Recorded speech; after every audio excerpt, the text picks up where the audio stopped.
台北嘅台湾文学基地今年3月嘛开始做 podcast， 请过去到当的驻村作家来甲大家空中相会。边仔是日本时代宿舍的历史建筑，坐伫内顶的这位是专门写台湾历史小说的作家杨湘子，伊嘛是台湾文学基地自去年底推动驻村计划的头一位驻村作家。我会说这就是我的田野，我进来这里看，那到底有什么差异？所以也从这里看到台湾自己的历史有过什么东西进来，然后什么东西出去了。进前是这栋私写的台文基地，有恬静的空间，提供作家文学创作的场所，互因甲感受转换做文字。今年基地对着时行，开设 podcast， 请驻村作家伫线顶分享家己的册甲生活。有人问你说，如果妹妹复活了，你要做一件事情是什么？我觉得哇，我在当初在读书的时候看到这一段，我情绪很复杂，因为它一定会带来这种人对于复活或死亡的这个伤感。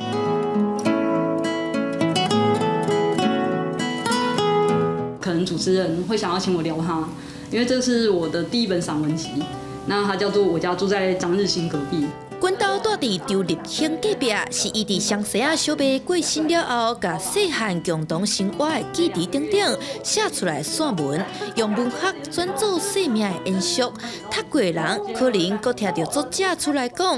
会真有感觉。让专业读者们知道有什么东西你还不知道，这个也是一个很好的做法，就是更深入的。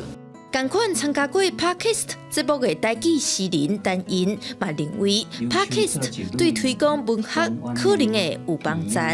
卖少年呢，就是算对诗行嘛，即摆你也无接触，继续安尼甲对落去吼，我就是讲咱台语文一部分有定伫迄少年朋友一个展出，可能较歹推送。所以就利用流行的物件，迄嘛是一种管道。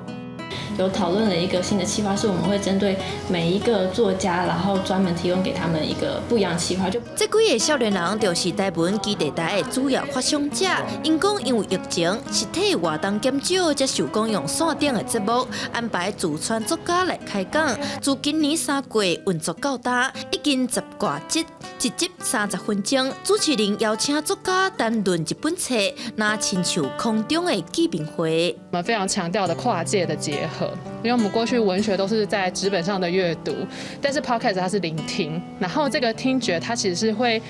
帮助你在阅读之外带来另外一种感官的体验。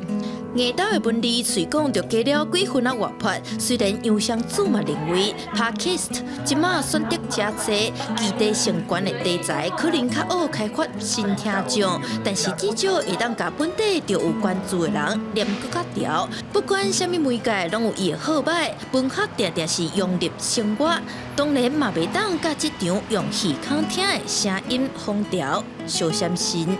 记者陈雅文、李学凯台北采访报道。